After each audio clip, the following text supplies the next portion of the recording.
네, 강의 시작하겠습니다. 네, 날씨가 많이 춥습니다. 약간 감기 주의하시고요. 지난 시간부터 불교 논리학 강의 시작했는데, 지금 화면이 좀 저기죠, 어둡죠? 뒤에 배경 창문을 열어놨더니 햇빛이 들어와서 그런 것 같습니다. 일단 뭐 지금 그 영상 일단 끄고서 이제 강의하겠습니다. 모두 영상 꺼드리겠습니다. 불교 논리학 이제 지난 시간부터 강의하면서 약간 원효 스님의 이제 현장 비판, 논법까지 소개했었습니다. 그러니까 현장 스님이 인도에서 그 마음법 유식을 증명하는 이제 그런 추론식 3단 논법을 고안을 해서 명성을 날리고 이제 귀국하셨는데, 당나라 귀국하셨는데, 이제 원효 스님이 그 논법을 보고서 이제 그것을 이율 배반에 빠뜨리는, 이제 불교 전문 용어로 상위 결정의 오류에 빠뜨리는 이제 그런 상반된 결론이 도출되는 그런 논증식을 고안해 가지고서 이제 비판을 합니다. 근데 이제 그렇게 상반된 논증식으로서 어떤 논증식을 비판할 수 있다는 그런 원칙은 다 현장이 소개한, 현장 스님이 번역해서 소개한 인명입 정리론에 나오는 그 논리학의 오류 이론 가운데 하나입니다. 그래서 현장이 소개한 책에 써 있는 그 논리적 오류 이론, 팔라시, 오류 이론에 근거해가지고 현장 스님의 논법을 비판합니다. 그래서 하간 이게 참 기상천외한 일입니다. 그렇죠? 먼저 얘기했듯이 이제 전혀 바깥에 나가지 않았는데 인도에 가지 않은 분인데 인도에서 아주 최고의 그런 승려로, 스님으로서, 학승으로서 존경받았던 스님이 이 당해 동아시아에 들어와서 그 한문으로 이제 인도 원전들을 번역을 해 소개했는데 그 번역서를 보고서 그 번역서의 사상에 근거해서 이 번역한 분의 그런 어떤 이제 명성을 날리게 했던 그런 3단 논법 무차대회에서 명성을 날리게 했던 이것을 비판합니다. 그래서 실적을 따져보면은 원효가 이제 이깁니다. 원효가 옳습니다. 그래서 그 현장은 직접 원효의 3단 논법을 보지를 못하고 그러니까 그 제자인 이제 규기각을 보고서 원효를 반박을 했는데 또 원효도 거기에 대해 반박하기도 합니다. 그러니까 서로 이름은 거론하지 않지만은 이제 그 내용이 다 실려 있습니다. 그래서 여러 번 왔다 갔다 했구나 하고 할 수 있습니다. 그 서로 하간 반박은 하지만은 존중하는 의미에서 그 이름까지 거론하면서 공격하지 않습니다. 하간 옛날 그 어른들은요, 그러니까 지금부터 한 1300년, 400년 전에 그런 분들이 있는데 진짜 점잖습니다. 그렇죠? 진짜 스님들이세요. 나와 의견이 다를 경우에 그걸 공격을 할 때 이름을 거론하면서 뭐 지목을 해서 비판하는 게 전혀 아니고요.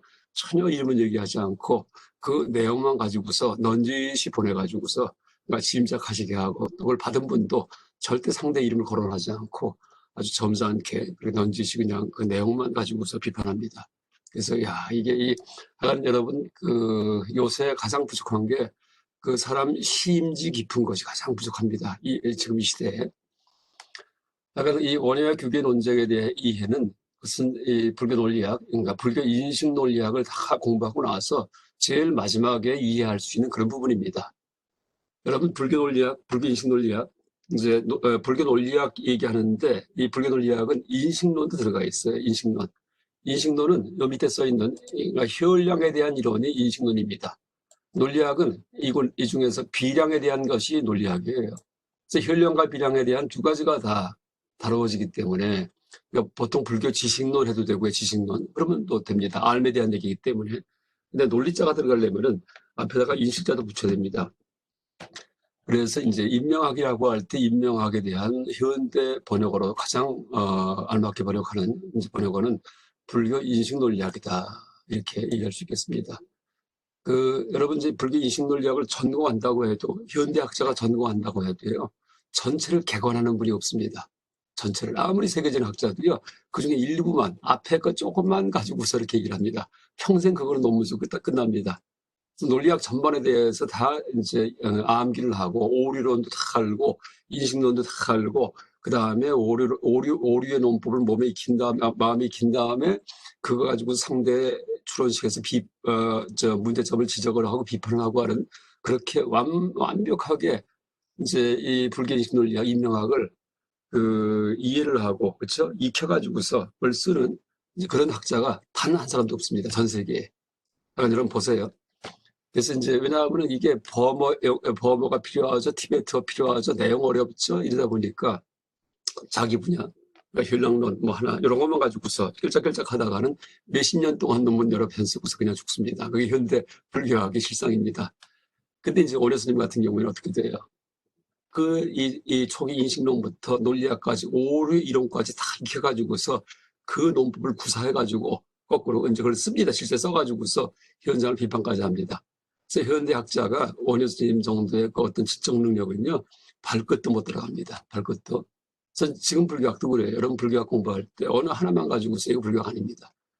약간 내 전공은 특수하게 어떤 한 분야일 수 있지만은요, 그러니까 나중에 불교학 전공을 내면은 불교 전반에 대해서 통달해야지 돼요. 인도 불교, 그다음에 이제 초기 불교, 동아시아 불교, 대승 불교, 중국 불교 다 통달해야 됩니다. 그다음에 내 전공은 그중에서 내가 세계에서 가장 잘할 수 있는 전 세계에서 이 분야만은 아무도 나보다 나은 사람 없다. 이게 내 전공입니다. 이게 불교학입니다. 근데 여러분 지금 요새 박사학위 논문 쓸 때 어떻게 합니까? 박사학위 논문 쓸 때. 다른 건 아무것도 몰라도 자기 전공 갖고서 그냥 쓰고 끝나버립니다. 그러면 그 박사가 아니에요. 박사의 박자가 넓을 박자예요. 넓을 박자. 그래서 이제 내가 박사학위에서 만약에 중간학 전공했다 할 경우에도 이제 박사학위 받을 때 이 뭐 화엄, 천태, 초기 불교, 아비달마, 동아시아의 무슨 이 서원불교부터 시작해서 정토까지 다 꿰고 있어야 됩니다. 기본적인 것은. 그 다음에 가서 이제 이 중간학에 대해서 알아야 되고, 또 내가 초기 불교 전공한다 할 경우에도 이제 실제 이 동아시아 불교까지 전체다 다 꿰면서 그 다음에 초기 불교를 조망할 수 있어야지만 그게 이제 박사다 이렇게 할 수 있습니다. 넓은 박사입니다. 약간 원효 스님의 그런 어떤 학문적 능력, 그다음에 인격의 깊이 이제 이런 데 비추어 봐서 그걸 교훈 삼아서 현대 불교학, 현대 사회에서 불교학을 연구하고 수행하는 이제 사람들이 많이 배워야 될 점을 좀 얘기해 봤습니다. 그러니까 인식론과 논리학이다. 인식론과 논리학이 결합이 되어 있는 것이 바로 인명학이다. 이렇게 얘기할 수 있습니다. 그러니까 인명학의 이제 이 뜻은요, 원인을 밝히는 학문이다. 근거를 밝히는 학문이다. 근거. 원인할 때 인자에다가 이 밝을 명사를 씁니다. 그러니까 버머 헤뚜 위디아의 번역어예요. 그러니까 헤뚜 하면은 원인이란 뜻이 원인. 그러니까 비디아는 뭐냐면은 밝다. 밝을 명자, 그래서 인명. 그러니까 직역을 한 겁니다. 여러분, 무명은 범어를 뭐라고 써요? 무명. 아비디아. 무명은, 잠깐만요, 다시. 무명은 아비디아. 그러니까 비디아 앞에다가, 여기 비디아, 요거 앞에다가 아자만 쓰면은 무명이 됩니다. 아자 쓰면 앞에다가, 그럼 반대말이 되기 때문에, 부정의 뜻이 되기 때문에. 그래서 이제 인명학 할 때 인명은, 그러니까 비디아를 밝히는 학문이다. 밝히는 이런 뜻입니다. 내가 지난 시간에 이 인명학과 상반된 이제 그런 반논리학, 이게 바로 중간 논리고, 또 이 디그나가, 그러니까 진나스님 같은 경우에는 이제 불교 논리학 쪽에서는 이 중간 논리의 토대가 된 자띠논법에 대해서 이제 양가적 태도를 가졌다. 그러니까 긍정도 하고 부정도 하고요. 그러니까 부정한 것은 불교 바깥에 니아야 경에 나와 있는 이제 이 24가지 자띠에 대한 비판, 이걸 그냥 계승을 해가지고서 부정합니다. 그러니까 잘못된 논법이라고. 그러니까 니아야 논리학에서 이렇게 불교 논리학이 탄생했기 때문에. 그렇지만 그냥 전적으로 이걸 수용해서 비판하는 게 아니고, 약간 존재론적 어떤 그 사고방식에 대한 그런 비판은 이제 옳다라고 그렇게 해서 또 수용을 합니다. 근데 인식론적 측면에서의 어떤 자들이 쓰는 거, 이것은 옳지 않다라고 비판합니다. 그런데 용수의 중간학이, 이제 여기서 있는 이 반논리학 중간학이 이 존재론 비판이기 때문에 실제는 중간학을 철저히 인정하는 토대 위에서 자대에 대한 그런 이해를 했었다라고 이해할 수 있습니다. 그래서 제가 여러분 이 클래스에 올려놓은 학습 자료실 무인 지비지 상산 논법에 대한 이 중간학적 수용과 인명학적 비판이라는 논문이 있는데, 그게 바로 이제 그거 밝힌 겁니다. 그 밝힌 거. 그래서 진나와 그 이전에 세친 스님 같은 분도 이 자대에 대해서 얘기를 하는데, 세친 그 세신 스님의 저술 중에 뭐가 있냐 하면은, 뭐, 인명학 논사 중에, 그러니까 진을 썼지만은요, 이제 세친도 들어가, 세친. 세친 같은 경우에도 그 철저한 불교 논리가 아니지만은, 이제 지인나 스님의 이 논리학에 이 토대가 되는 이제 그런 논리 사상을 갖고 있습니다. 이번에 저술은 여실론 이런 저술이 있습니다. 한문 번역이 있어요. 근데 여기에서 바로 24가지 자등헌법 이걸 비판합니다. 근데 이제 역시 마찬가지 이하야 학파와 똑같은 입장에서 이걸 비판하는데, 이 여실론도 자세히 보면은요, 이제 아까 얘기했듯이 지인나 스님과 마찬가지로 존재는 쪽 비판은 이제 옳다, 자들 쓰는 것이 옳다라고 또 수용합니다. 그래서 세친 스님이든 지인나 스님이든 이 용수의 중관학의 반논리학 논법은 인정하면서 이제 한편에서는 니아의 논리학의 어떤 그 사상을 수용을 해서 불교적으로 개조했다라고 얘기할 수 있겠습니다. 이런 문헌에 대해서는 이제 앞으로 얘기할 거고요. 하나 소개한다면은, 진나는 약간 먼저 얘기했듯이 오려 스님의 별명이 진나예요. 해동의 진나, 진나의 환생. 진나 스님이 동아시아, 그러니까 신라에 다시 태어나셨다 할 정도로 약간 논리학이 뛰어난 분입니다. 그러니까 원효 사상 중에서 무엇이 원효가 가장 뛰어난가? 논리학이다 이렇게 이해하셔도 돼요. 기신론이 아니고. 그러니까 대승 기신론에 대해서는 책 쓴 분이 많아요. 중국에. 그렇죠? 원효 스님만이 아니고. 근데 논리학에 대해서만은 원효가 아주 탁월합니다. 그래서 여러분 원효 사상의 특징할 때 뭐 일심 사상이다 이게 아니에요. 논리적으로 탁월한 분이었다. 일단 이걸 하나 줄 수 있습니다. 논리학에 대해서 아주 상상을 초월하는 분이었다. 그걸 첫 번째 특징으로 잡아야지 돼요. 그래야지만 원효의 특징이 나옵니다. 그렇죠? 근데 기신론 일심 사상이다. 그거는 기신론 사상이지 원효 사상 아니에요. 일심 사상은요. 일심 이문 삼대. 그래서 제가 아직도 원효가 이제 명료하게 조명이 안 돼 있다는 얘기했습니다. 또 원효의 특징 하나 또 얘기한다면요, 그 성품이에요, 성품. 그 자존심이 보통 센 분이 아니에요. 심지어 교만하다고 할 정도로다가 교만심. 그래서 뭐 보통 자존심이 아닙니다. 자존심이 문투든지 이런 데 보면은 글 쓰는 투든지 보면 나옵니다. 여러분 뭐 대승기신 금강산매경론 쓰실 때 뭐라 그러셨습니까? 금강산매경이 이제 우리 신라에 들어와서 이제 그걸 해석할 사람이 없으니까 나중에 할 수 없이 원효를 부르죠. 왜 그럴 거예요? 원효가 환속했기 때문에. 여러분 원효 스님은 원효 스님 아니에요. 원효 거사예요. 왜냐하면은요, 원효 스님의 일생 중에 불교학을 매진했던 일생 중에서 실제 거사로 살아간 기간이 훨씬 더 깁니다. 스님인 경우에는 짧아요. 앞에 젊을 때 잠깐. 젊을 때 한 20년 정도, 그랬다가 한 30년 정도를 갖다가 거사, 머리 길은 거사로 삽니다. 그래서 이제 본인이 이름을 갖다가 또 짓죠. 뭐예요? 소성거사, 혹은 복성거사.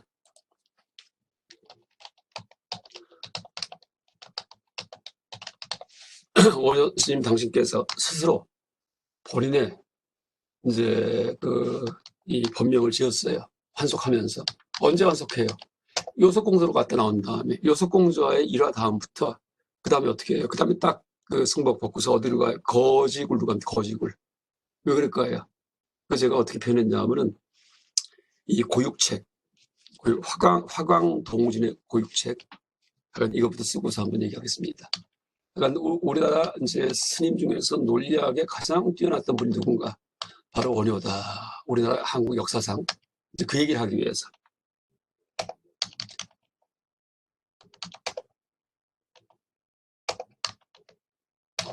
그러니까 원효 다 새롭게 다시 봐야지 돼요. 원효에 대해서. 그러니까 소성거사인데 무슨 얘기냐 하면은요, 성품이, 요 성자를 이렇게 쓰기도 하고, 혹은 성자, 이제 이렇게 쓰기도 합니다. 이렇게 쓰기도 합니다. 이 성자 할 때 뭐예요? 여자가 나왔다는 얘기죠. 어디 출신인가 이런 뜻입니다. 카스트. 그러니까 내 성이 뭐냐 할 때 이렇게 씁니다. 김씨, 슈박씨 할 때는요. 그래서 이제 카스트가 어디냐 할 때 가장 낮은 카스트다. 소성이에요. 중도 아니고 대도 아니고 소성거사예요. 가장 못난 놈이다 이런 뜻입니다. 혹은 소보다 더 작아요. 소에서 글자 하나 떼버렸습니다. 그래서 복성거사 하기도 해요.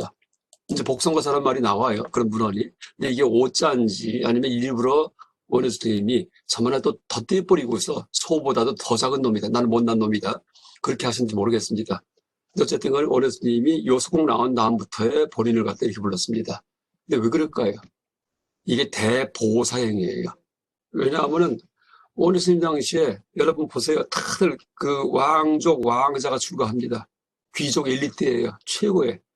그러니까 그 원효 스님 당시가 삼국 통일기 그 전쟁통이에요. 전쟁통. 여러분 삼국이 막 전쟁 벌이고 진짜 시체가 그냥 한반도에 가득하고 또 삼국통일 끝나고 나니까 당나라 침공하고 난리가 났을 때입니다. 근데 거기에 누가 동원돼요? 애꿎은 백성이 동원돼서 전부 다 목숨 바치잖아요. 그렇죠? 이러니까는 그 비참한 그런 그 한반도인데 이제 그 정치 상황이 원효의 글에서는 한마디도 그 말이 안 나옵니다. 그렇지만 그분의 행동에서는 우리가 짐작할 수 있어요. 이분이 대보살이구나. 그러니까 이제 스님일 경우에는 이제 어떻게 돼요? 일반 사람들이 범접하지 못해요. 저 엘리트의 왕족 출신의 엄청난 학식을 가진 분이고 이러기 때문에 그렇죠? 그래서 이제 그 현실을 보고서 어떻게 해요? 자기 얼굴에 먹칠한 다음에 거지굴로 들어가는 겁니다. 그래서 보살입니다. 그래서 엘리트로서 이제 남아있는 게 아니고 또 스님들만 교육하는 어떤 그런 이제 어떤 담벼락 속에 갇혀 있는 게 아니고 민중 속, 백성 속에 뛰어들기 위해서 자기 얼굴에 먹칠을 하는 것이 요소공이랍니다. 그렇게 봐야 됩니다. 저 음욕 때문에 만약에 무슨 뭐 들어갔다? 그렇다면 거기서 눌러 살 거예요. 그렇죠? 근데 며칠 만에 나와버리잖아요. 딱 한 번 자기 얼굴에 먹칠한 다음에 온 소문이 다 나와요. 손가락질 하고요. 그러니까 나와버리잖아요. 그 다음에 나오잖아요. 안 그랬으면 사유가 돼가지고서 그 누구죠? 문무왕인가 누구죠? 요소공주가 그러니까 남편이 삼국전쟁에 나갔다가 죽었던 그런 김문환인가 뭐 그런 설이 여러 가지가 있습니다. 그래서 이제 남편이 일찍 죽은 청성가압을 한 얘기도 있고 뭐 아니라는 얘기도 있고 여러 가지 설이 있는데 어쨌건 건간에 이제 음심 때문에 들어갔다면은 설성을 나올 때 그렇다면 거기 눌러 앉아서 사유로 됐을 겁니다. 어차피 속인인데 근데 그게 아니잖아요. 나와버리잖아요. 딱 며칠 만에. 그 다음에 어디로 가요? 거지굴로 들어가요. 그 다음부터 무예가, 그렇죠? 이 표주박인가 박을 두드리면서 춤을 추면서 무예가를 노래를 부르면서 전국을 다닙니다. 지금 전국에 원효 스님이 건립한 사찰 숫자 세보면요. 한 200군데가 돼요. 물론 좀 과장이 심할 겁니다. 과장이. 그렇지만 그러면서 불교가 퍼져요. 뭘 퍼뜨렸을까요? 제가 볼 때는 나무아미타불 관세음보살이 있죠. 아마 그 원효 스님 퍼뜨렸을 것 같아요. 그 연불 퍼뜨렸다는 말은 나오는데 무슨 연불인지 나무아미타불은 나와요. 근데 관세음보살까지는 안 나오는데 이 기록 중에는 이제 기록을 보면은요, 이제 연불했다는 말만 나오기 때문에 그 연불이 뭔지를 우리가 모릅니다. 모르긴 하지만은 이제 제 짐작컨대 틀림없이 그 연불은 이제 나무아미타불 관세음보살이 있을 것이다라고 이렇게 짐작을 합니다. 제가 어릴 때부터도 계속 내려오는 그런 연불의 하나의 그 표준이 나무아미타불 관세음보살이에요. 그걸 누가 퍼뜨렸겠어요? 기록에 보면 어느 스님이 연불 퍼뜨렸다는 얘기 있는데요. 그러면서 이제 신라 사람들이 그 백성들이 그 부처님을 알게 되었다라고 얘기를 합니다. 그래서 이렇게 고육책, 자기 몸을 괴롭혀가지고서 목적을 성취하는 것을 뭐라 불러요? 고육책, 삼국지에 나온 얘기입니다. 삼국지에서 조조 문화에 들어가서 조조 이제를 격파하기 위해서 이제 그런 고육책을 썼다는 그런 고사성어가 있는데 원효 스님의 요소공이라가 고육책이다라고 보면 되겠습니다. 그러니까 자기를 낮춰가지고서 온 조롱을 받으면서. 그러니까 이제 원효 스님이 이제 신라 사회에서는 스님 사회에서 왕따입니다. 왕따. 저 환속한 파괴인이기 때문에. 그렇죠? 근데 그것을 원효 스님이 원했던 거예요. 민중 속에 들어가기 위해서. 그랬는데 금강산맥경론이 딱 발견돼 가지고서 신라에 들어왔는데 아무도 해석할 사람이 없어요. 워낙 학식이 이제 많이 필요하기 때문에. 그래서 이것은 원효에게 가야지만 해석할 것이다 해서 책을 딱 갖다 주니까 뭐라 그래요? 석가래가 필요할 땐 나를 안 부르더니 대들보가 필요할 때 날 부르는구나 라고 얘기를 합니다. 그 기록이 남아있어요. 석가래가 뭐죠? 백고자법회에서 백고자법회가 있었는데 거기에는 원효가 안 들어갑니다. 초청을 안 합니다. 왜? 환속한 거사기 때문에. 그랬는데 이제 금강산배경에 대한 주석이 필요하니까 해설이 필요하니까 그때 할 수 없이 원효한테 그 경을 이제 갖다 드립니다. 그랬더니 이제 대들보가 필요하니까 날 부르는구나 이렇게 말을 합니다. 이게 뭐예요? 무지무지한 자긍심, 어떻게 보면 교만해 보이는 전혀 뭐 개의치 않는 이런 그 어떤 성품을 가진 분입니다. 또 그거 말고도요, 판비락론 이렇게 읽다 보면은요, 판비락론은 논법, 논리학책이기 때문에 불교 교리가 나오지 않고서, 불교 교리 이용하지 않고서 논리를 전개하는 게 많아요. 그래서 제가 이제 어떻게까지 얘기했냐면 농담 삼아서 원효 스님 머리 굴리는 소리까지 들린다. 그렇게 얘기했습니다. 여러분 판비락론 읽어보면은요, 원효 스님이 머리 굴리는 거, 어떻게 막 아주 굉장히 머리 굴려가지고서 여러 가지 고안을, 논법을 고안을 많이 해요. 그래서 이제 그런 느낌까지 받을 수 있습니다. 그래서 어쨌든 여러분 지금 인명학, 이제 불교 논리학 강의하지만은 이제 어쨌든 원효 스님의 가장 대표적인 특징은 논리학에 능했던 분이라는 것. 또 하나가 자긍심, 그 성품은 이제 어떻게 보면 교만해 보일 정도로다가 자긍심이 강했다는 점, 이런 것들을 여러분 이제 또 우리가 새롭게 알 수 있는 겁니다. 그래서 앞으로 이제 원효에 대해서 다시 연구해서 실제 원효가 뭔지, 원효가 봤던 책의 사상이 뭔지 이게 아니고요. 원효 스님 그 자체의 사상이 뭐고 성품이 어땠는지에 대해서 앞으로 연구를 해야 됩니다. 그래서 이제 우리의 목표는 어쨌든 이 불교 논리학 공부하지만은 학기 말에 제가 판비락론 여러 가지 논법들 이제 몇 가지 읽을 겁니다. 그래서 여러분 소개할 거예요. 어떻게 원효 스님이 판비락론에서 논리학을 그러니까 자유자재로 다루었는지에 대해서 소개하겠습니다. 근데 이제 그 전에 이제 논리학 기본 지식을 먼저 익힌 다음에 소개하고자 합니다. 이 진나 스님의 책 중에 가장 중요한 게 진락론이에요. 원효가 뭐 진나의 후신이다 라는 별명, 이제 지금 얘기했듯이 진락론인데 이것은 그 모든 인식 방법을 모아놓은 책입니다. 브라마나 사무차야. 브라마나 할 경우에는 이게 바로 인식 수단 혹은 인식 방법, 이게 브라마나예요. 사무차야 할 경우에는 모으다. 삼하면은 함께라는 뜻입니다. 그러니까 모든 인식 방법을 모아놓은 책이라는 뜻입니다. 그 다음에 인명정리물론, 이것은 이제 한문 번역이 있고, 이 책, 이 진정론은 옛날에 의정 스님께서 번역했다는 그런 기록은 있는데, 지금 남아있지 않습니다. 왜냐하면 너무 이거 어렵기 때문에, 아마 보질 않아갖고 다 흩어진 것 같습니다. 그래서 이 현대에 와서 이 대만이든지 중국의 이제 그런 그 스님들께서 이걸 한문으로 다시 번역한 게 있어요. 어디에서? 티베터 문장에서 티벳. 진론의 티베터 그 번역본은 남아 있었어요. 티벳 그 번역본에서 진론을 이제 한문으로 번역한 게 남아 있는데 1980년대 중반인가 그 티벳 사원에서 진량론의 범어 원문이 발견됩니다. 범어 원문이. 그러니까 진량론 주석서에. 그래서 그게 북경까지 왔다가 북경에는 그 당시 80년대에 범어할 수 있는 사람이 아무도 없어요. 그러니까 중국 불교학은요 2000년대 초반만 해도요 아주 형편없었습니다. 근데 지금은 북경대학이든지 범어하는 사람 다 있어요. 왜? 미국 유학 다 갔다 왔기 때문에. 그래서 지금은 이제 젊은 학자 가운데 이 중국 불교가 수준이 어지간하면 괜찮습니다.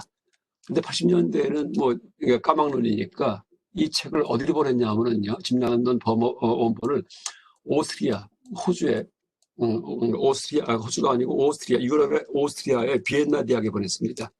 여러분 오스트리아의 비엔나 대학이 그 전 세계 불교 인식 논리학의 이 본거지입니다. 그러니까 거기에서 세계적인 학자가 계속 배출이 되고 약간 불교 인식 논리학 공부하려면 다 글로 모입니다. 전 세계에서. 내 국적이 어디를 하더라도. 그래서 이제 그것을 보내가지고서 거기에서 이제 이것을 물론 필사본이 발견됐기 때문에 필사본을 교정하는 작업을 해야 됩니다. 그래서 교정 작업을 해가지고 지금 뭐 완벽하게는 안 끝났는데 제1장, 그러니까 총 진명론이 5장으로 되어 있는데요. 제1장은 완벽한 교정이 끝나가지고서 그게 인터넷에 돌고 있습니다. 여러분 찾을 수 있어요. 브라만 사무자야, 그러니까 산스크리트, 로마나이제이션 검색하면은 1장 찾을 수 있습니다. 그리고 이제 뭐 더 얘기한다면은 이제 제가 항상 이걸 보고 싶었는데 1장 번역할 때 참석한 학자 중에 하나가 호스트 라직이라는 사람이 있었습니다. 호스트 라직. 서울 캠퍼스에서 전에 한번 한 10년 전인가, 한 12, 13년 전에 이제 그 인도불교 이제 인식논리학 그 세계 학술대가 있었습니다. 그때 이제 뭐 하버드 대학 교수도 하나 왔었고, 그러니까 호주 교수도 하나 왔었고, 그 다음에 비엔나 대학에 호스트 라직도 왔었고, 제가 이제 호주 출신 학자의 그 아포아라고 해서 이 불교 논리학의 개념 이론이 있어요. 개념. 아포아, APO, 이렇게 씁니다. 아프아. 원래는 아니야, 아프아. 잠깐만요. 네, 됐습니다. 원래는 아니야. 이렇게 쓰고 한자 번역을 할 때 타의 배제. 이렇게 씁니다. 이게 무슨 이론이냐 하면은 개념 이론이에요, 개념. 이제 뭐 소, 나무, 삶, 죽음 같은 개념들이 있죠. 낱낱이 개념들. 이런 것들이 어떻게 발생하는가, 어떻게 해서 개념이 발생하는가에 대한 이론입니다. 누구의 이론? 바로 디그나가 이론이에요. 근데 이게 참 중요합니다. 제가 이제 불교 논리와 반논리 책을 쓰겠다 했는데 아직도 안 쓰고 있던 이유가 이 아포화에 대해서 여기에 좀 애매하기 때문이에요. 근데 이 아포화 이론이 실려 있는 챕터가 제5장입니다. 근데 한 3년 전인가 여기에서 빈드라는 이제 그 학자가 이 5장을 다 번역을 하고 영어로 그 다음에 박사학위 논문서 박사학위 배출해서 학위를 받았습니다. 그래서 이 빈디의 논문도 지금 유포가 되고 물론 저도 갖고 있고요. 인터넷상에 다 돌고 있습니다. 그래서 제가 이제 논리와 반론을 쓸 수 있겠다. 제가 이제 호스트라직 아까 얘기했던 호스트라직이 그 서울에 와서 발표한 다음에 그 이제 좀 시간이 있다 해갖고 또 경주를 보고 싶다 해갖고 경주에 한번 들어왔습니다. 그래서 우리 그 학생들과 그 당시에 한 12~13년 전에 이제 이 특강같이 해가지고서 이 비엔나 대학에 공부하는 어떤 풍토에 대해서 한번 얘기해달라.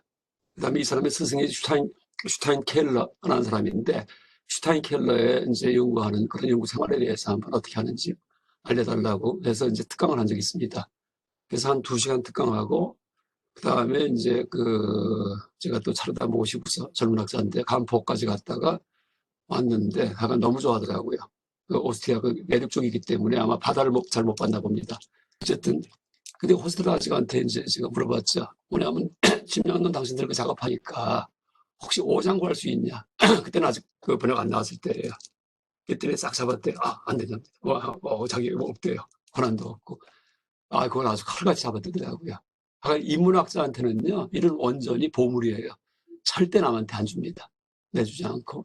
근데 저는 반대예요. 뭐만 구했다 하면 다 공개합니다. 왜?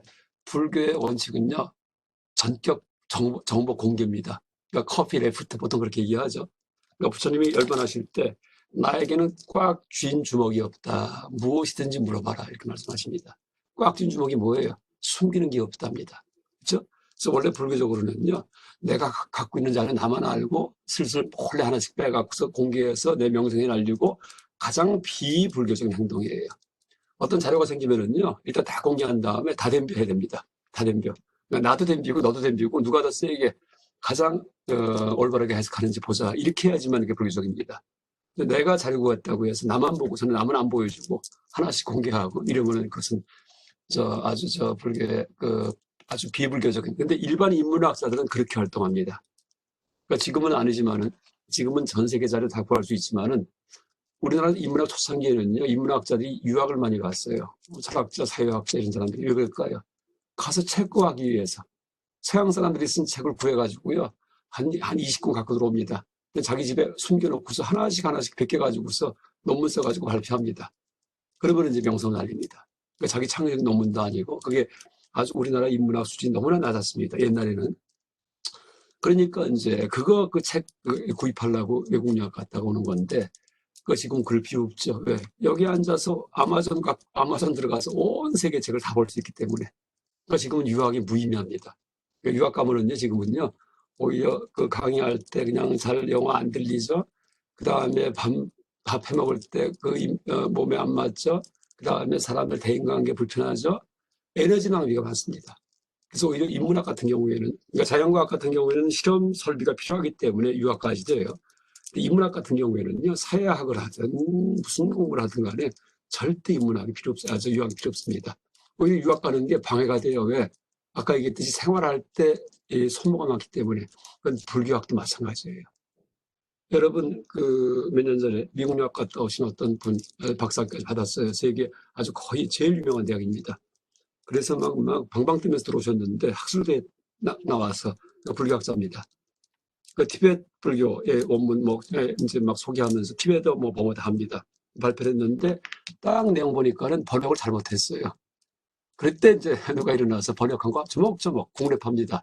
다 비판했더니 아주 얼굴 빨개지면서 그다음부터는 학계 자출 감췄습니다. 그래서 국내에서만 여러분 버머 티베트 하더라도요 꼭대기까지 갑니다. 왜? 에너지 낭비가 없기 때문에.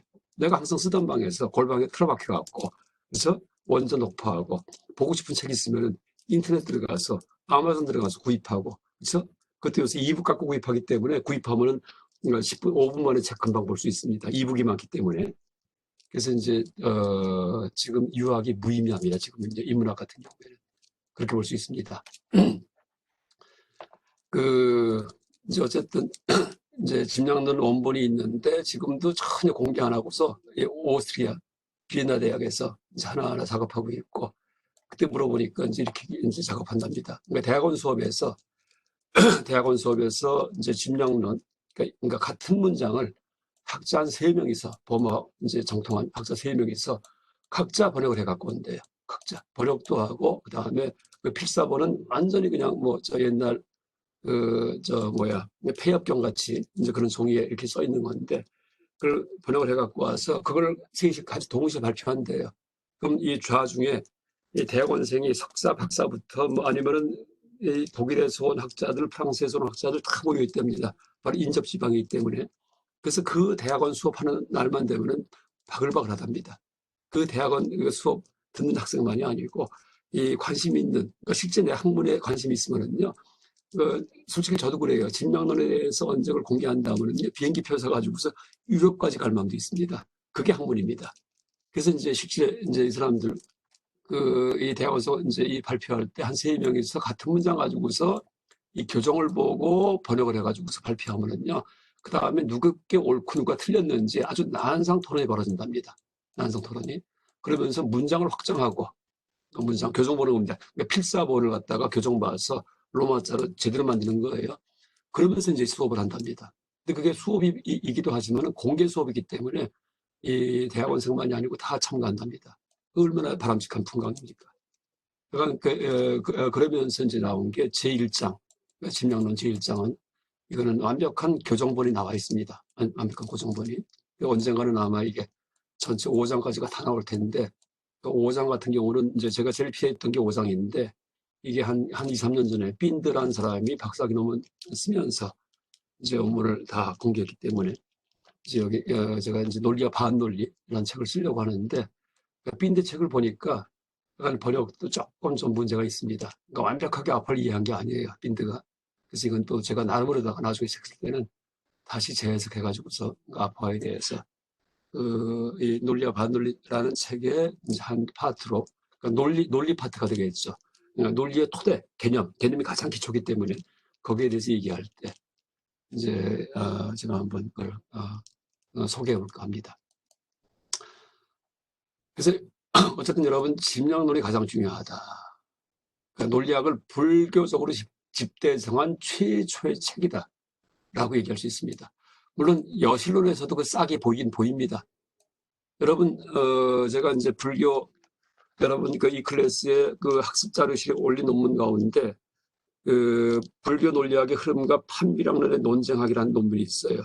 거기에 지금 이 얘기를 하고 있습니다. 거기에서 세이친의 여실론 말고 또 바다비드의 책이 몇 가지가 있는데 그런 그 논리학 책에서 이제 짐양론의 토대가 된 그런 어떤 논리 사상들을 갖다가 쭉 소개하고 있습니다. 그래서 이제 뭐 그 내용 또 여기서 심하게 얘기하지 못하고요. 다 나중 얘기이기 때문에 논리학 기본을 안 다음에 얘기이기 때문에 관심 있는 분들은 미리 들어가서 다운받아서 한번 읽어보기 바랍니다. 그 다음에 이제 우리가 공부할 교재가 뭐냐 하면은 인명입정리론이에요. 이 저자는 상갈라주, 그러니까 범어는 샹카라 수바민으로 있습니다. 그래서 짐작컨대 지인나의 제자가 아닌가 이렇게 추정을 합니다. 지인나의 제자. 근데 티베트 번역본도 있습니다. 그러니까 똑같은 이게 범어 원문도 남아 있고 티베트 번역본도 있는데 티베트에서는 이 인명입정리론 이게 니아야 프라베샤카라는 건데 이게 지인나의 저술이다라고 포장이 돼 있어요. 그러니까 한문 번역은 현장 쓴 번역에서는 상갈라주 저술, 그다음에 티베트 번역본에서는 지인나 저술. 근데 무엇이 옳은가 하고 따져보니까 이게 그러니까 티벳이 틀렸습니다. 상갈라주의 저술입니다. 상갈라주. 그것도 제가 논문에서 다 밝혔고, 그 얘기를 처음 했던 사람은 그 이탈리아의 학자 뚜찌라는 사람이 이제 처음 그걸 분석한 게 있습니다. 그래서 제가 뚜찌 논문 인용하면서 이제 입종이론이 상관하지 거다라는 것을 또 정리한 그 내용이, 여러분 그것도 불교 논리학의 흐름과 그 판비랑 논쟁한 그 책에서 그 논문을 보시면은 거기에 몇 단락 나올 겁니다. 그 다음에 이제 이 법칭에 대해서 러시아 불교학자 트리바스키가 이 불교 역사상 최고의 사상가라는 이제 그런 그 아주 그 극찬을 합니다. 법칭에 대해서. 법칭. 그러니까 진나의 직접 제자는 아니에요. 아닌데 진나의 논리학을 계승하면서 그 부족한 점을 보완해서 보다 완벽하게 만듭니다. 이 법칭이. 그러니까 법칭의 책 중에서 이제 가장 중요한 것은 브라마나 마르티카, 양평석 혹은 이제 석량론이라고 번역하기도 해요. 석량론.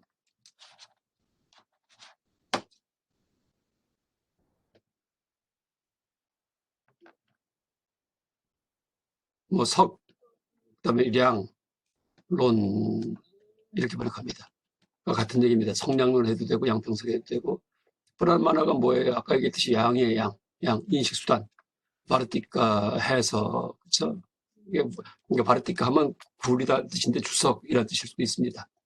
그러니까 브라마나 인식수단, 인식 방법에 대한, 그러니까 효량, 비량 인식수단입니다. 여기에 대한 그 상세한 해석. 그 다음에 이제 또 니아의 빈도, 이것은 가장 번역이 많이 되어 있고 짤막하기 때문에 이제 니아의 빈도 같은 경우는 여러분 이번 학기에 제가 또 강의합니다. 이것도 제가 번역한 게 있습니다. 그래서 이것도 역시 여러분 학습 자료실에 이 버머 원문하고 그다음에 제 번역문하고 함께 다 올려놨습니다. 근데 이 번역하는 작업을 전부 다 제가 박사학위 받기 전에 한 겁니다. 중간학 공부하다 보니까 이 논리학 공부해야 되겠구나 싶어가지고서 이제 하나하나 공부하면서 다 번역을 해놨었어요, 옛날에. 그러다 보니까는 고대 논리학은 제가 다 봤어요. 그러다 보니까는 판비랑은 보니까 빌 얘기 아니에요. 그 바람에 이제 판비랑은 책을 쓰게 됐습니다. 그 다음에 이 법칭의 책이 여러 가지가 있습니다. 이거 말고도 중요한 게 삼반다 파릭샤, 관계에 대한 고찰이 돼 있는데, 이 책은 왜 중요하냐면요, 그 저술 형식이 중론과 용수의 중론과 아주 흡사합니다. 중론과 이 삼반다 파릭샤. 여러 면에서 이것도 제가 논문이 있죠. 이것은 여기에 대한 논문은 삼반다 파릭샤 브르티와 중론이라는 논문이 있습니다. 이 내용은 뭐냐면은 그 논문의 내용은 아까 얘기했던 오스트리아 비엔나 대학의 그러니까 슈타인케러라는 아주 논리학의 대가가 있습니다. 그러니까 이 사람이 다르마키리티 전공이에요. 다르마키리티. 근데 이분이 이제 쓴 논문에서 어떻게 얘기하냐면은, 논문이 아니고 평소 하는 얘기가 이 다르마키리티 사상 어디를 뒤져봐도 중간의 영향은 전혀 볼 수 없다. 이렇게 해요. 용수의 영향 전혀 안 받았다. 이렇게 얘기를 하는데 제가 쌈반다 파릭샤 보니까는 이거는 용수 거예요. 완전히 내용이야. 그래서 이 슈타인켈러 비판하는, 반박하는 이제 그런 논문이 바로 지금 삼반다 파릭샤 브르티와 중론이라는 제목의 논문입니다. 이 논문은 제가 이것도 2000년대 초에 쓴 논문인데, 잠깐만요. 제가 한번 해보겠습니다. 이게 잠깐만요.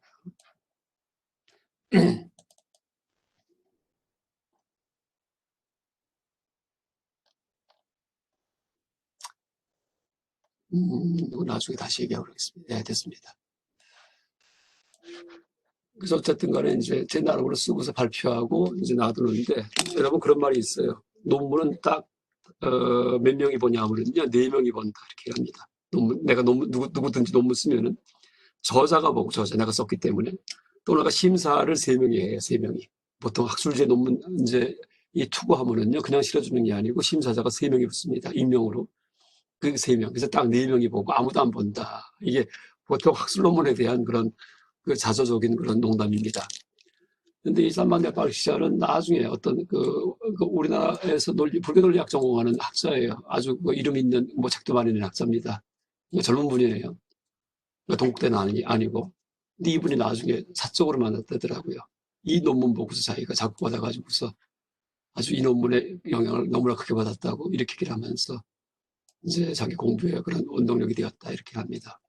그래서 저는 이제 논문은 지금까지 80몇 편 썼는데 하나도 소홀히 쓴 게 없습니다. 하나하나가 다 문제의식 갖고 썼고 하나하나가 다 무슨 남의 거 베껴서 논문을 만들기 위해서 그런 논문은 하나도 없습니다.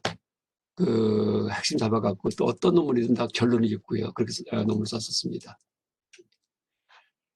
하여간 이게 법칙의 서술이고 어쨌든 간에 지금 얘기했듯이 3번 아파릭시아 브리띠, 아파릭시아, 이제 브리띠는 이제 소란 얘기인데 이것도 범어 원문이 없어요. 이 3번 아파릭시아는 티베트어 원문만 있습니다. 제가 논문 쓸 때 티베트어 원문 번역을 해가지고서 이제 썼던 그런 논문입니다. 티베트어 번역문만 남아 있습니다. 이제 어쨌든 불교 논리학에서 가장 중요한 인물은 법칭이고 지금 여러분 세계 다르마키리티 학회라는 게 있어요. 다르마키리티.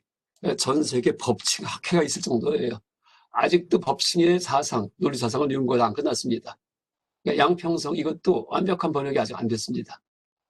너무나 이제 심하게 서양 논리학이 못 따라옵니다. 이 법칙 논리학에 대해서.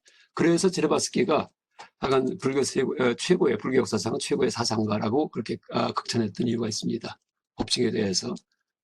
그 법상에 니아야 빈두띠까라는 책이 있어요. 이게 뭐냐 하면은 그 법칭의 니아야 빈두에 대한 주석서예요. 정리 일정론 소자가 붙어 있죠, 소. 그래서 이 니아야 빈두띠까는 이것도 완벽하게 번역이 되어 있습니다. 일본 번역도 있고 우리말 번역도 서울 캠퍼스 박인석 교수님이 이거 다 번역해서 또 옛날에 원희범 교수님이 니아야 빈두띠까 이거 번역을 해가지고 한글 대장경에도 들어가 있습니다. 니아야 빈두띠까는 이 책은요. 여러분 한글 대장경에서 니아야 빈두 찾아보세요. 이게 8만 대장경에는 없던 건데 원희범 교수님이 인도에 베나레스 힌두대학교 유학 갔다 오신 다음에 거기서 범어 배워가지고서 범어 원문에서 번역을 해가지고 그걸 대장경에 넣습니다. 그 당시 아주 큰 사건이었기 때문에 범어할 줄 아는 사람 아무도 없었는데 그 당시에 옛날에 60년대 그래서 한글 대장경에 들어가 있고 또 서울 캠퍼스 박인성 교수가 번역을 했고 일본의 번역서도 또 몇 개 나카무라 하시메 번역도 있고 뭐 몇 개 있습니다. 또 영어 번역은 제일 참한 사람이 아까 얘기했던 트리바스키. 여러분 불교 논리학 공부할 때 트리바스키 테오도르 제르바스키 제일 중요한 분입니다. 테오도르 제르바스키 러시아 불교학자입니다. 이분이 쓴 그 부디스트 로직이라는 책 여러분 이것도 파일 다 있어요. 이것도 여러분 이 글에서 올려놓겠습니다. PDF 파일이 있는데 부디스트 로직이 1권, 2권, 2권짜리예요. 물론 우리 도서관 다 있고요. 영어 책입니다. 러시아 학자지만 영어로 책을 많이 썼어요.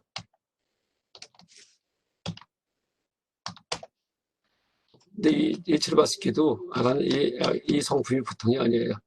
물론 이 사람이 쓴 논문들이 러시아 논문이 많습니다. 제가 범어 강의할 때 좀 얘기한 적 있지만 제가 러시아어도 공부했습니다. 언제냐 하면은 한 30년도 넘었습니다. 대학원 들어가서 처음에. 왜? 체르바스키 책이 이 부디스트 로직을 너무나 이제 좋아했기 때문에. 이게 대단한 책입니다. 그러니까 특히 1권 읽으면서. 근데 보니까 체르바스키 논문들이 러시아로 된 게 많아요. 근데 그 당시 한 30년 전에 러시아를 가르치는 데가 없었습니다. 그래서 어떻게 했냐면요. EBS 교육방송에서 방송통신대학에 러시아과가 있었어요. 거기서 러시아 강의가 있었습니다. 아침에 새벽에 7시 10분인가 이때부터 이제 한 30분 강의를 합니다. 매일매일. 그래서 라디오 사가지고요. 그거 녹음하면서 했습니다. 지금도 아마 집에 어디 구석에 녹음한 테이프 있을 거예요. 그래서 EBS 교재 사다가 딱 아침만 되면 그 시간에 틀어놓고서는 이제 6개월 동안을 갔다가 진짜 어디 휴가지에 가서도 여름 휴가 가서도 그 시간 되면은 딴 사람들 밥 안 먹고 꼭 그거 들었습니다. 그래서 제가 지금도 러시아 이제 회화는 전혀 못하고 다 까먹었지만은 문자는 대충 읽을 줄 압니다. 문자는요. 그 당시 했기 때문에. 근데 이제 1권은 뭐냐 하면은 개론적인 얘기예요. 불교 논리학에 대해서. 그러니까 불교 논리학에 대한 개관을 한 건데 여기에 그 불교 논리학만 얘기하는 게 아니고 뭐 칸트, 헤겔, 브래들리 같은 서양 철학자들, 베르그송 이런 사람들 사상을 계속 소개하면서 이렇게 비교합니다. 왜? 서양 사람들한테 불교를 이제 알려야기 때문에 그러니까 서양적인 격의 불교, 격의 불교. 서양 철학 개념 가지고서 격의 불교적으로 불교를 소개합니다. 그래서 이제 이 책 속에 뭐 별별 얘기 다 나오는데, 약간 이 책 읽어보면 진짜 대단합니다. 이게 동방성서가 속에 들어가 있어요. 그러니까 현대 저술 중에서 동방성서에 들어간 그 현대 저술은 이 사람 책 딱 한 권입니다. 그 누구냐면은 이제 막스 웨버가 편집한 그 오리엔트 시리즈가 있습니다. 그러니까 버머부터 뭐 책들 쭉 모아놓은 책이 있는데 그 안에다 원전 번역들, 원전 원문이든지 번역문들인데 딱 한 권이 현대학자의 책이에요. 그게 바로 부디스트 로직 1권입니다. 비블리오테카 부테카. 그러니까 비블리오테카 부테카. 그러니까 불교 전집이라는 시리즈물에서 유일하게 현대학자 책이 딱 한 권이 이 책입니다. 그래서 여러분 이 책은 한번 이렇게 보시기 바랍니다. 하나 더 얘기하면은 트레바스키가 이 영어로 책을 쓴 이유가 이제 그걸 어떤 글에서 밝힌 게 있어요. 그게 아마 제가 부디즘 인 러시아라는 책에서 봤을 것 같은데, 그러니까 러시아 불교라는 책, 그 부디즘 인 러시아라는 책도 우리 도서관에 있습니다. 그건 제가 구입해놨습니다. 한 20년 전에. 이제 러시아 불교라는 책인데 왜 영어로 이제 자기가 책을 썼냐 하면은 이 위대한 그 불교 사상을 탄생한 인도 민족들이 자기들 선조의 사상을 이해할 수 있게 하기 위해서, 그러니까 인도 사람들을 보이기 위해서 자기의 영어를 쓴다 이렇게 써놨습니다. 왜냐하면 인도는 러시아는 그 당시 선진국인데 인도는 식민지예요. 그러니까 세르바스키가 활동할 때 식민지입니다. 전혀 거기 학자도 안 나오고 이럴 때입니다. 그러니까 이 불쌍한 인도 사람, 위대한 사상을 가졌는데 불교라는. 근데 이 불쌍한 인도 사람들 중에서 언젠가 앞으로 이 자기들의 선조의 사상을 연구할 학자가 나오기 바란다 하면서 영어로 책을 썼습니다. 그런 말을 이제 했습니다. 그리고 이 2권, 그러니까 부디스트 로직 2권이 바로 지금 얘기하는 이제 니알 빈두티카의 영어 번역이에요. 2권이요. 그러니까 니알 빈두티카 잘못 썼습니다. 이겁니다. 요거. 그러니까 제 2권이 그러니까 정리 일정론소의 영어 번역본입니다. 영어 번역본. 이제 이건 법상, 그러니까 다르마 우따라인데 우따라 하면 위에요. 우따라. 안욕따라 303번에도 우따라입니다. 무상 정등과 근데 상 따라 다르마 하면 법이고 법상 이렇게 번역하는데 이 책도 이제 영어로 번역돼 있고 아까 얘기했듯이 일본어 번역돼 있고 우리말 번역돼 있고 가장 먼저 번역한 분은 바로 찔바스키고 이제 이게 지금 한 100년 전에 번역이 됐는데 100년 전에 이 정도가 여러분 공부할 그 어떤 자료들입니다. 불교 논리학 공부할 때 자료가 되는 이제 원전들에 대해서 지금 소개했습니다. 그 다음에 그럼 불교 논리학서, 이제 불교 논리학의 그 사상 체계가 어떻게 구성되어 있는지에 대해서 얘기하겠습니다. 그러니까 인명학이라고 부르긴 하지만은 현대로 풀면은 인식 논리학이에요. 인식 논리학. 인식론과 논리학이 결합되어 있는데 그 인식론에 해당하는 것은요, 바로 이 현량론이에요. 현량. 그 다음에 논리학에 해당하는 것은 그러니까 지금 여기 써 있는 비량에 대한 것이 바로 논리학입니다. 비량. 그러니까 현량은 현대어로 지각이라고 얘기하고 지각, 퍼셉션이라고 번역을 합니다. 현량. 그 다음에 비량은 추론, 인프런스라고 번역을 합니다. 현량은 뭐예요? 그냥 우리 감각, 오감에 느껴지는 것 같은 거, 이게 현량이에요. 현량. 이제 안입이 설치인데 직접 지금 이 순간에 보이는 거, 그러니까 머리 굴리지 않아도 보이는 거, 이 현량입니다. 그러니까 머리 굴리지 않아도 귀에 들리는 거, 그렇죠? 귀에 들리면은 머리 굴리지 않아도 들리죠. 들린 다음에 이게 무슨 소리지 하고 아는 거는 머리 굴려야 됩니다. 이렇게 이게 무슨 소리지 하고 알기 이전에 그냥 귀에 들리는 거 첫 단계의 그런 감각, 이게 지각, 이것이 바로 현량이에요. 그 다음에 뭐 불 뜨거운 거, 물 차가운 거 이런 것들, 그 다음에 뭐 단맛, 쓴맛 같은 맛 같은 거, 그러니까 안입이 설신의에 들어오는 거. 근데 이제 현량 중에 그러니까 의근 생각으로 들어오는 현량도 있습니다. 생각으로 들어오는. 그건 나중에 다시 얘기하고, 어쨌든 간에 그냥 쉽게 얘기하면은 감각과 추리로 구성되어 있다. 이렇게 얘기할 수 있습니다. 이제 불교 인식논리학은 책은. 왜냐하면은 이 불교 인식논리학은 그 인간에게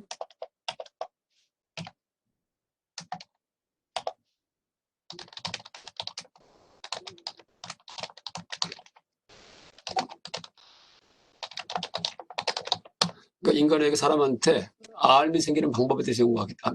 근데 알미의 종류가 두 가지예요. 뭐냐면 현량과 비량입니다. 알미 생기는 방법이 두 가지입니다. 현량과 비량. 그래서 이제 이렇게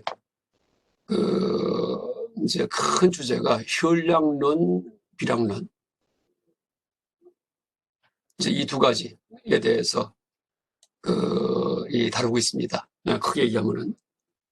이제 그리고 질문 들어왔는데 비엔나 대학 풍토나 스승 연구 방법인데 저기입니다. 비엔나 대학 풍토는 제가 지금 얘기했고요. 이제 대학원 수업인데도 불구하고 이제 이 교수 연구자들이 와서는 쭉 발표하면 한 3명이 동시에 같은 문장 가지고서 그러면은 이제 그거를 청중들이 있다가는 이제 누구시 옳다고 막 토론을 통해 가지고서 최종 확정하는 이런 식으로 이제 연구가 되고 있고 철저한 문헌학입니다. 필롤로지, 문헌학. 그러니까 사상적 연구 아니고요. 그러니까 비엔나 대학에 유학 갔던 어떤 우리 한국 학생이 있는데 그 철학적인 얘기하면은요, 철학하지 마, 사상하지 마, 꼭 이제 배격한답니다. 그래서 내용 가지고서 사상적으로 뭐 깊이 들어가고 의미가 어떻고 하면은요, 다 배제시키고 그냥 말만 가지고서 문헌학, 필롤로지, 그래서 이제 이런 식의 연구를 합니다. 그러니까 지독한 인문학의 기초적인 연구입니다. 재미는 없겠죠, 어떻게 보면은. 또 하나가 이제 스타인켈러에 대해서 물어봤어요. 그랬더니 도서관에 가면은 스타인켈러가 가끔 본 책이 있는데 메모가 쭉 돼 있답니다, 메모가. 그래서 뭐 책에다가 메모하면서 이렇게 공부하는 거, 뭐 그 정도 얘기를 하더라고요. 그래서 딴 거 없어요. 여러분, 이 학자들은요, 다 오타쿠입니다, 오타쿠. 방콕 해도 되고요. 절대 밖에 안 나가고 그냥 방에 틀어박혀서 곰팡이 쓸 때까지 그냥 문헌 속에 파묻혀 있으면은 그러면 나중에 큰 학자가 됩니다. 여러분 전부 다 불교 오타쿠가 돼야지 돼, 오타쿠요. 그래서 방에 틀어박혀갖고. 인문학은 그래요. 인문학은 제가 이제 교육부에서 가끔 지원하는 사업이 있어요. 계획서 올리면은 뭐 돈을 주는, 그래서 큰 과제를 해갖고서 예를 들어갖고 이제 근대 한국 불교의 형성기 연구에서 전집을 만들겠다 이런 계획을 올리면은요, 그럼 몇십억씩 줍니다, 교육부에서. 근데 솔직히 얘기하면 그렇게 해서 나온 책은요, 볼 게 아무것도 없어요. 왜냐하면 어떤 기획에 의해서 만들어진 거기 때문에 그냥 의무감에서 전공이 다른데도 불구하고 할 수 없이 배당받아 갖고 일을 합니다. 그러니까 책은 다 나왔어요. 한 수십 권, 100권이 나왔는데 하나 들춰보지 않은 책이 돼버립니다. 그래서 원래 인문학은요, 그렇게 돈을 줘서 하면 안 됩니다. 원래 인문학은요, 그냥 본인이 그냥 추구하다가 혼자 그냥 끝에 가서 책을 만들어내고, 책 만들 때 돈도 안 들어요. 연구 쓰는데 무슨 돈이 듭니까? 그렇죠? 그래서 이 인문학은 혹시 이 재정적 지원을 하려면은요, 나중에 사후 포상세를 해야지 돼요. 그러니까 책이 다 나오고 논문 나온 다음에 그중에 훌륭한 거 뽑아서 한 5천만 원, 몇억 원씩 막 주는 이런 식으로 해야지만 인문학이 부흥합니다. 근데 그게 아니고 계획서 올려가지고서 그 다음에 당첨되면 그 다음에 거기에 맞춰갖고 이 글 쓰고 이러면 인문학이 엉망이 됩니다. 그러니까 인문학은 각자 아주 진짜 속된 말로 아주 꼴통 같은 사람들이 하는 게 인문학입니다. 그러니까 불교학도 그래요. 아주 남의 말 안 듣고 자기 사유가 깊고, 그렇죠? 전혀 이 상투적인 그런 생각하지 않고 이런 사람들이 이제 이 문헌학적인 그런 기초 실력을 다진 다음에 어학이든지 이런 것들을 아주 튼실해야 됩니다. 그런 다음에 뭔가 해내는 것이 인문학이지 제도권에서 기획을 해갖고 만들어갖고 하는 게 아닙니다. 그래서 이제 어쨌든 이 비엔나 대학의 풍토는 이제 그런 문헌학, 지독한 문헌학 풍토고, 그 다음에 채팅창에다가 옮겨보겠습니다. 여기 보이죠? 채팅창. 아까 얘기했듯이 그렇게 진도 나가고 이거 중요하지 않고, 약간 논쟁 일어나면은 사상 논쟁을 하는 건 절대 아니고요. 사상 논쟁하면 다 배격한답니다. 너 나가라고. 이 글자가 A자인지 B자인지 C자인지 이런 걸 가지고서 문헌학적으로 이 교정을 볼 때, 그 필사본 교정 볼 때 아주 심한 논쟁을 하고 한답니다. 그 정도 뭐 얘기할 수 있겠습니다. 일단 질문에 대답을 했고요. 그 다음에 약간 지식을 얻는 방법이 두 가지예요. 혈량, 비량. 근데 이제 그럼 왜 이렇게 혈량, 비량 둘을 얘기하냐면요. 잠깐만요. 제가 추가해서 쓴 거는 글씨를 붉게 바꾸겠습니다.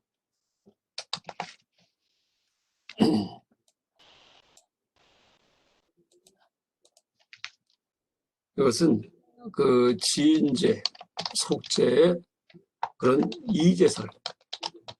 이제설에 근거해서 지식을 얻는 방법도 혈량과 비량 두 가지로 나눠집니다. 그러니까 지인제가 지인제. 그러니까 지인제적인 알미 혈량이에요. 그 다음에 속제적인 알미 비량이에요. 이렇게 됩니다. 그러니까 진제는 딴 게 아니고요. 그냥 있는 그대로 진짜.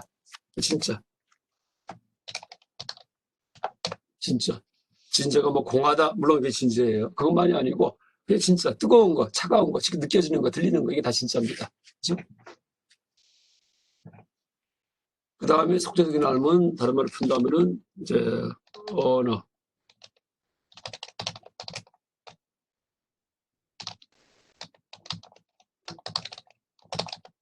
그 사람들의 언어 관습에, 그렇죠? 언어 관습에 수능하는 알이 속제입니다. 속제. 뭐 진대, 뭐 진짜 있지만은 좀 더 쓴다면은 그냥 참된 진리. 참된.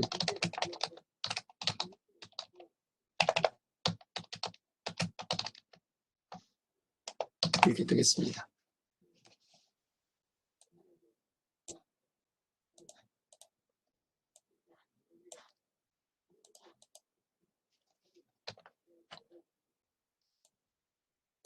약간 불교학의 식민성 극복이라는 제가 그런 논문도 있어요. 그러니까 불교학도 식민적, 아직도 식민성에서 극복을 못했습니다. 서구 추종, 일본 추종이라는 불교학. 그래서 빨리 극복해야 됩니다. 그래서 우리가 불교학의 중심이 되어야지 되고 전 세계 불교학을. 그 중심은 뭐냐면 신앙과 수행이 결합된 불교학이 됩니다. 그러니까 불교 논리학을 공부해도 그냥 문헌학만 하면 안 된다는 얘기예요. 문헌학만. 그러니까 수행과 신앙, 그러니까 내 불교 수행과 이게 무슨 의미가 있는지, 지금 얘기하는 혈량론, 비량론이 이걸 항상 염두에 두면서 접목시키면서 이러면서 이제 우리가 연구를 해야지만이 그게 의미가 있지. 따로 노는 불교학을 못합니까? 인문학이지. 그렇죠? 그냥 호기심에서 하는 거지. 여러분, 그 유식학도 제가 지난 시간 이제 그렇게 얘기를 강의했지만 지금 이 불교 논리학도 아까 계속 제가 현실 수행하고 접목을 시키면서 강의하겠습니다. 뭐 제가 체계불학이라고 말을 붙였는데 그런 식의 불교학을 시스테마틱.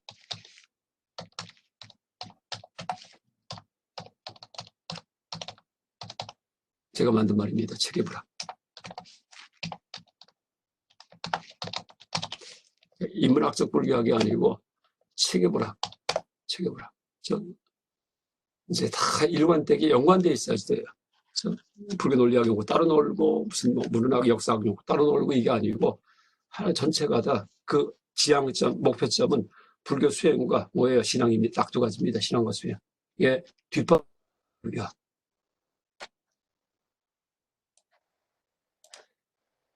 그 다음에 어쨌든 혈량은 지인제적인 알미고요. 그러니까 비량은 속제적인 알미입니다. 그래서 불교의 지인속 이제설에 근거해서 이제설. 그래서 그 지식을 얻는 방법도 이 둘로 나눕니다. 그 전까지는 이제 이 인식수단, 그러니까 지식을 얻는 방법을 다른 말로 인식수단이라고 번역하기도 하고 인식 방법이라고 번역하기도 합니다. 같은 얘기예요. 근데 여기에 대해서 여러 가지 학설이 있었습니다. 그러니까 불교 바깥에서는요, 그러니까 니아야, 아까 니아야 경전 얘기했죠. 수트라 니아야 학파. 학파에서는 4개를 얘기해요. 4개. 그 다음에 구유식에서는 3개를 얘기해요. 그러니까 니아야 학파에서는 뭘 4개 얘기해요? 4개가 뭐냐면 혈량, 물론 비량도 얘기해요. 그 다음 비교량, 그 다음에 성원량, 이렇게 넷을 얘기합니다. 성원량은 딴 말로 증언이라고 쓰기도 해요. 증언. 한자는 증언, 직접 목격한 사람의 말, 이게 증언입니다. 증언. 성원량은 성인의 말씀이라는 뜻입니다. 비교량은 비교해서 아는 암이라는 뜻입니다. 비교량. 혈량, 비량은 알고요. 구유식에서는 혈량, 구유식이 아니고 구인명. 잘못 썼습니다. 그러니까 인명학도 신인명이 있고 구인명이 있어요. 신인명이 바로 진나인명을 신인명이라고 합니다. 이게 신인명이에요. 새로운 인명학이다. 그러니까 완벽하게 불교적으로 재조직한 인명학, 이게 신인명학입니다. 신인명. 구인명에서는 옛날 인명학에서는 옛날 인명학 누구예요? 아까 얘기했던 세친, 그러니까 세친 스님 같은 경우에도 구인명이에요. 구인명. 물론 토태가 되긴 하지만 신인명이에요. 결량하고 그다음에 비량하고 그다음에 성원량. 요거 세 가지만 얘기합니다. 요거 세 가지가 이제 이거 세 가지가 올바른 인식 수단이다. 혹은 올바른 인식 방법이다. 이렇게 얘기를 합니다. 혈량 비량은 얘기를 했어요. 직접 지각, 그다음에 추리, 3단 논법 같은 거. 성원량은 뭐냐 하면은 성인의 말씀이에요. 다시 말해 직접 목격한 사람의 말, 이게 성원량이에요. 근데 성인의 말씀이 다 그래요. 뭐 부처님의 깨달음이 있다 일 경우에 우리가 믿어요. 성인의 말씀이기 때문에 나는 아직 깨닫지 못했지만은 아무리 내가 추리해도 깨달음이 뭔지 모르지만은 깨달음이 있다. 그분 말씀 믿습니다. 이럴 경우에 이게 성원량이에요. 그러니까 성원량에 대한 정의가 이렇게 있습니다. 신뢰할 수 있을 만한 사람의 말, 이게 성원량입니다. 사람의 말을 통한 지식. 그러니까 이제 여기에는 성인의 말씀 들어가지만은 그 성인이 아니라고 하더라도요, 이제 직접 어디에 갔다 온 사람들 하는 얘기들 또 역시 여기에 들어갑니다. 그래서 이제 번역할 때 증언으로 번역하기도 해요. 증언. 예를 들어갖고 이제 옛날에 호주, 오스트레일리아에 아무도 가본 적이 없는데 어떤 사람이 거기를 갔다 오더니 거기 가니까는 캥거루가 있더라. 캥거루가 이렇게 말을 합니다. 갔다 온 사람이. 이럴 경우에 이것도 올바른 지식이 된다는 얘기입니다. 왜? 직접 목격한 사람이 하는 말이기 때문에. 그렇죠? 그래서 이제 이게 성원량이에요. 그래서 내가 직접 본 거, 내가 머리 굴려서 안 거, 그 다음에 믿을 만한 사람의 말씀, 성원량 해도 되고 증언해도 되지만 이 세 가지가 올바른 인식 방법이다 라고 얘기를 한 게 구인명이었고, 세친스님 같은. 그 다음에 이 외도인 이하학파에서는요, 이제 여기다가 비교량을 또 하나 또 추가합니다. 비교량. 이게 또 하나 추가됩니다. 네 가지, 그러니까 올바른 인식 방법은 네 가지가 있다. 이렇게 얘기를 합니다. 이제 비교량의 예를 뭘 드냐 하면은요, 어떤 사람이 가우, 이제 이 소는 아닌데 가우란 동물이 있어요. 가우란 동물이 있는데, 가우. 근데 이것은 소는 아니지만 소 비슷하게 생겼고, 숲에 산다. 이렇게 말을 합니다. 가오란 동물이 있는데 소와 비슷한데 이게 그냥 마을에 다니는 것도 아니고 물에 사는 것도 아니고 숲에 가면 볼 수 있어 라고 얘기를 해요. 그래서 이제 숲을 들어가 보니까 보니까 진짜 그런 게 있어요. 근데 소는 아니에요. 물소도 아니에요. 근데 소와 유사해요. 이게 가오구나 하고 합니다. 이런 식의 알을 비교량이라고 합니다. 비교량. 물론 이제 알의 종류 중에 의준량 이런 것도 있고, 그래서 5가지가 있다라고 얘기하는 그런 학파도 있습니다. 의주는 이것은 짐작하는 거예요. 짐작하는 거. 여기는 안 나와 있는데.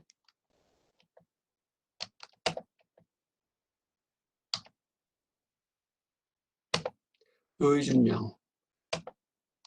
이렇게 될 겁니다, 아마. 그래서 이제 이 학파마다 인식수단의 종류를 다르게 얘기를 해요. 다르게. 그런데 이제 디거나가 지금 아까 얘기했던 진나 스님 이분께서 이제 불교 논리학을 불교적으로 집대성하면서 인식수단은 두 가지밖에 없다. 나머지는 다 뭐예요? 비교량, 성원량, 이건 전부 다 필요 없다. 이런 거 따로 구분할 필요 없다. 성원량, 이것 따로 구분할 필요 없다. 왜냐하면요, 이게 없다는 얘기가 아니고 전부 다 비량 속에 포함된다라고 정리합니다. 비량 속에. 그래서 과거에 이해학파에서 내수로 얘기한 거, 또 구인명에서 세수로 얘기한 거, 인식 방법을 그것을 줄여가지고서 둘로 줄이면서 비교량, 증언 이런 걸 전부 다 비량, 그러니까 추리지 속에다가 다 포함시켜 버립니다. 추리지에다가. 그래서 둘로 줄어드는 거예요. 그래서 이제 증언이든지 뭐 비교량이 이것은 뭐 올바른 인식 방법이 아니다 하고서 배격하는 게 아니고요. 이제 카테고리를 별도로 설정할 필요가 없다라고 하면서 비량 속에 포함시킵니다. 그래서 이제 이게 지금 이제 디그나가의 큰 역할입니다. 그러니까 혈량과 비량으로 아주 간단명료하게 정리한 이제 인식방법 전체를 이제 그런 작업을 한 분이 바로 디그나가 스님이고, 이 디그나 스님의 뿌라마나 사무짜야, 아까 얘기했던 심령론이라는 책에 아주 상세하게 그 내용이 나와 있습니다. 다시 이제 제가 썼던 필기는 다 지워버리고 원문만 남기겠습니다. 이렇게. 그러면은 혈량은 뭐냐? 혈량은 뭐냐 할 때 이제 그 혈량에 대해서 네 가지가 있다라고 얘기를 해요. 여기 써 있듯이 이것은 이하야 빈부에 나온 얘기입니다. 혈량의 종류가 감각지, 의근식, 자증지, 정관지 네 가지가 있습니다. 이 얘기는 여러분 이제 다음 시간에 이어서 하겠습니다. 내일 오후가 되겠죠. 예, 여기까지 강의하고 자 이제 녹화기 끄고 강의 마치겠습니다.